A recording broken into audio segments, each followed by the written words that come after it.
ನಾವ್ ಹೇಳ್ತಿದ್ರು ಕಾಂಗ್ರೆಸ್ ಮುಕ್ತ ಆಗ್ತದ. ಈಗ ನಿಮ್ ಪ್ರಕಾರ 3 ರಾಜ್ಯದಾಗದಿರಿ ನೀವು. ಒಂದು ಕರ್ನಾಟಕನ ದೊಡ್ಡ ರಾಜ್ಯ, ಮುಂದಿನ ಸಲ ಇಲ್ಲಿ ಬರಂಗಿಲ್ಲ. ಈಗ ಆಲ್ರೆಡಿ ಎಲ್ಲಾ ಸರ್ವೆಗಳು ಹೇಳ್ತಾ ಇದ್ದಾವೆ. ಮುಂದಿಂದ ಹಿಮಾಚಲ ಪ್ರದೇಶದಾಗ ನಿಮ್ಮದು ಮೊದಲೇ ಬರಂಗಿಲ್ಲ, ತೆಲಂಗಾಣನು ನಿಮ್ಮದು ಹೊಕ್ಕತಿ. 3 ಕಾಂಗ್ರೆಸ್ ಮುಕ್ತ ಭಾರತ ಆಗ್ತದೆ. ಕರ್ನಾಟಕ ಸರ್ವೆ ಏನ್ ಹೇಳ್ತದೆ ಬಿಜೆಪಿ ಬಗ್ಗೆ? ಈಗ ಕರ್ನಾಟಕ ಸರ್ವೆ ಏನ್ ಹೇಳ್ತದೆ? ಯಾಕಂದ್ರೆ ಜೆಡಿಎಸ್ ಅವರು ಏನ್ ಹೇಳ್ತಾ ಇದಾರೆ, ಕುಮಾರಸ್ವಾಮಿ ಅವರು ಮುಖ್ಯಮಂತ್ರಿ ಆಗ್ತಾರಂತ. ಯಾರು ಮಾಡ್ತಾರಂತ? ಅಮಿತ್ ಶಾ ಅವರು ಮೋದಿ ಮಾಡ್ತಾರಂತ. ನಿಮ್ಮ ಮನೆ ಬರ ಏನಾಯ್ತ್ರಿ? ನಾವು ಎನ್ಡಿಎ ಆಗ್ತೀರಿ. ನೀವು ಯಾರು ಒಬ್ರು ಕೂಡ ಚಕಾರ ಮಿತ್ರ ಪಕ್ಷ ನಾವು ಯಾರೇ ಆಗ್ಲಿ ನೀವು ನಮ್ಮ ಹಣೆ ಬರ ಬಿಡ್ರಿ, ನಿಮ್ಮ ಹಣೆ ಬರ ಹೇಳ್ರಿ. ನಾವು ಮೋದಿ ಮತ್ತೆ ಶಾ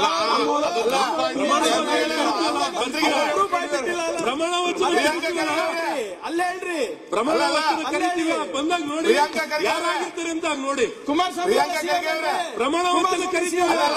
ಪ್ರಮಾಣ ವಚನ ಯಾರಾಗ್ತಾರೆ ಮುಖ್ಯಮಂತ್ರಿ ಅಂತ ನೋಡಿರಿ ಅಂತೆ. ಬಂದಾಗ ನೋಡ್ರಿ, ಬಂದಾಗ ನೋಡಿ ಪ್ರಮಾಣ ವಚನ ನೋಡಿ. ಬಂದು ತೋರಿಸಿ. ಈಗಲೇ ಯಾರು ಮುಖ್ಯಮಂತ್ರಿ ಅಂತ ಫೈನಲ್ ಮಾಡ್ಕೊಳ್ಳಿ. ಯಾಕೆ ಗೊತ್ತಾ? ಕುಮಾರಸ್ವಾಮಿ ಸಿಎಂ ಆಗೋದಿಲ್ಲ. ಡಿಕೆಶಿ ಅವರು ಡೆಲ್ಲಿಗೆ ಹೋಗೋದು, ಇಲ್ಲಿ ಶಾಸಕರಿಗೆ ಊಟ ಕೊಡೋದು. ಯಾರು ಮುಖ್ಯಮಂತ್ರಿ ಮತ್ತೆ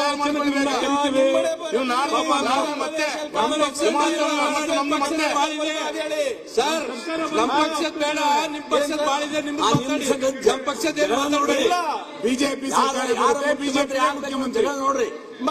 ಕೇಳಿಲ್ಲ ನಿಮಗೆ ನನಗೂ ಏನಿಲ್ಲ. ಬಿಜೆಪಿ ಮುಖ್ಯಮಂತ್ರಿ ಇಲ್ಲಿ ಹೇಳೋದು ಪ್ರಯೋಜನ ಇಲ್ಲ. ಈಗ ನಿಮ್ಮಲ್ಲಿ ಯಾರು ಮುಖ್ಯಮಂತ್ರಿ ಆಗ್ತಾರೆ ಅಂತ ಹೇಳಿ ಇವರೇ ಇರ್ತಾರ, ಮುಂದುವರಿತಾರಲ್ಲ ಅಂತ ಹೇಳಿ 28ರಲ್ಲಿ ಬಿಜೆಪಿನೇ ಮುಖ್ಯಮಂತ್ರಿ ನೋಡಿ.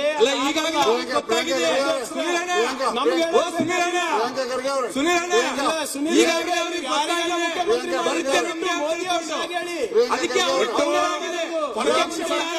ಪರೋಕ್ಷವಾಗಿ ಎನ್ಡಿಎ ಗೌರ್ಮೆಂಟ್ ಸರ್ಕಾರನೇ ವಾಪಸ್ ನೀವು ಈಗ ನೀವು ಸ್ಪಷ್ಟ ಮಾಡಿ. ನಮಗೆ ಸಮಸ್ಯೆ ಇಲ್ಲ.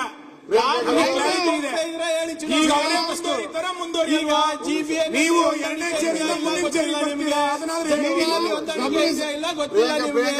ನಿಮ್ಮನೆ ಬರ ಗೊತ್ತಿಲ್ಲ, ನಮ್ಮನೆ ಬರ ನಮ್ಮನೆ ಬರ 2028ರದು. ಈಗ ನಿಮ್ಮನೆ ಬರ ಏನಂತ ನಿಮ್ಗೆ ಗೊತ್ತಿಲ್ಲ.